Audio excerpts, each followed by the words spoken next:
This week, Democrats demanded President Trump be investigated for alleged sexual misconduct. Republicans demanded the special counsel on Russia be investigated for alleged conflicts of interest.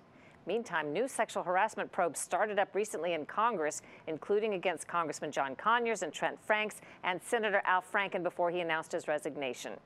Today, we investigate what Congress's ethics committees really do. Are they hardcore or a place where ethics investigations go to die? People who live in glass houses don't like to throw stones. That's the truth on the House and the Senate side. Meredith McGehee is executive director of Issue One, a nonprofit working to drain the Washington swamp. That includes reforming how Congress investigates misconduct within its own ranks. Is it accurate to say that all of the ethics bodies that oversee Congress in some way are created by or beholden to Congress? Absolutely. The people that sit on the ethics committees, one day they're judging whether or not their colleague has violated congressional ethics rules. The next day they're probably going on the floor trying to convince them to vote for one of their amendments. So there's a built-in conflict of interest. Good morning. McGehee first testified as an expert on the subject 20 years ago. Well, we have a proposal that we've been talking about for a number of years. She was invited to testify again 10 years ago. At the moment, the proposal is not significantly strong to really make a difference. Neither effort, she says, fixed the broken system. The House and Senate ethics committees were formed in the 1960s, equally divided between Democrats and Republicans. Even for serious violations, harsh punishment is rare. When the House Ethics Committee found Congressman Charles Rangel guilty of 11 violations, including failing to pay significant taxes while he chaired the House Tax Committee, Rangel received a censure, the equivalent of a strongly worded letter. The House members serve 2-year terms, but these proceedings in the Ethics Committee sometimes take a long time. So they're getting to, in essence, serve out a term while their case is being deliberated. Some of these investigations go on for month after month after month that stretch into years. Congressman David McKinley was re-elected twice during a House Ethics Committee probe that took 5 years. When they found he repeatedly disregarded their written advice and violated House rules regarding his private business, his punishment was merely the letter saying so. Now that this letter has been issued, the Ethics Committee wrote, this matter is closed. The Senate Ethics Committee, McGehee says, is even more problematic, with the vast majority of 677 allegations over the past decade dismissed and only 5 letters of admonition. Where does a letter of reprimand go for a member of Congress? I guess into their file, the circular file, I guess. And we don't even know on a public record exactly what that Senate Ethics Committee has done. They make no public comment. They have no public record of any particular senator or staff. And then at the end of the year, put out a few numbers that are pretty meaningless. McGehee says serious dysfunction dates back to the late 80s, when the ethics committees figured into an all-out partisan war. Some people may remember the days when there were allegations made against the House Speaker, Speaker Wright. He had received some benefits from the books that he was trying to sell. Lobbyists and others were buying them. The House Ethics Committee cited Speaker Jim Wright, a Democrat, for 5 ethics violations. Chair recognizes the distinguished Speaker of the House. He became the first Speaker to resign amid misconduct allegations. All of us in both political parties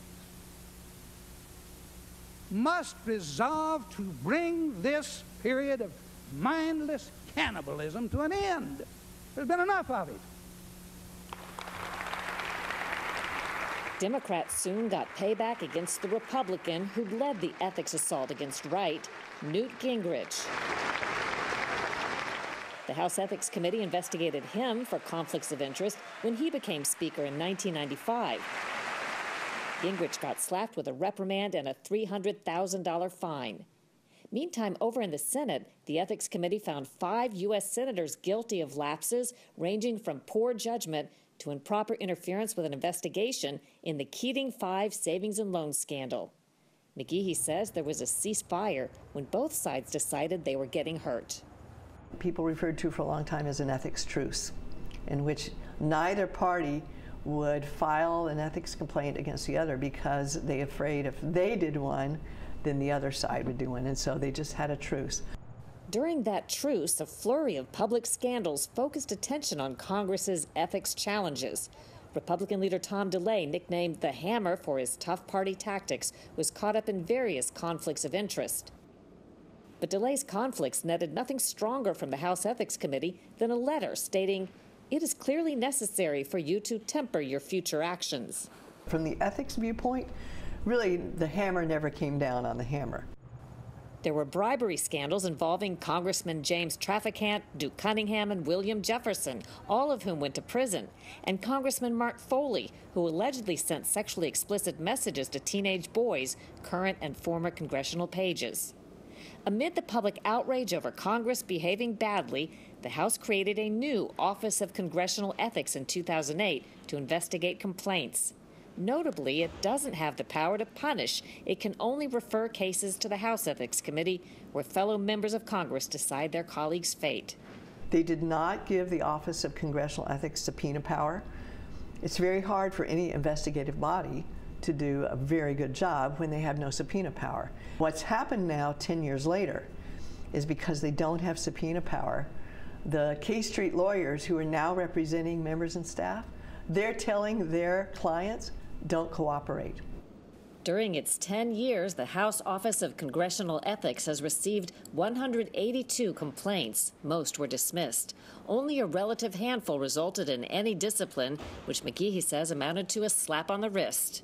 How does that impact what we're looking at today when people hear members of Congress are being accused of improprieties, but the ethics committees, whatever they are, will take care of this?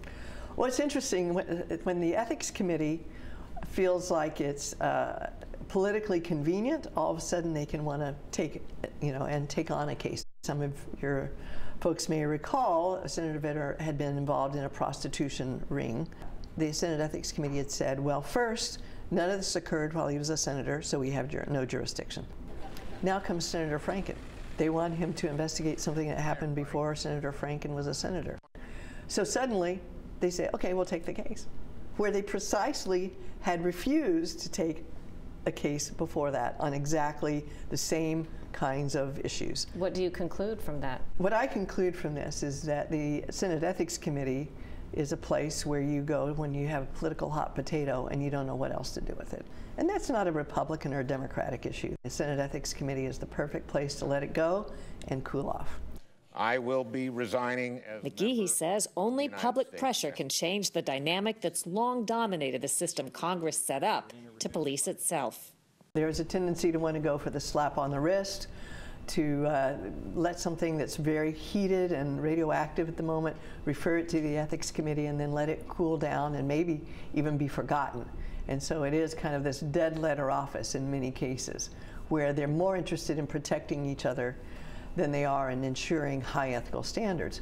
And in the You Can't Make This Up department, this week a top congressional ethics official who oversees investigations into the misconduct of lawmakers was charged in a federal lawsuit with verbally abusing and physically assaulting women.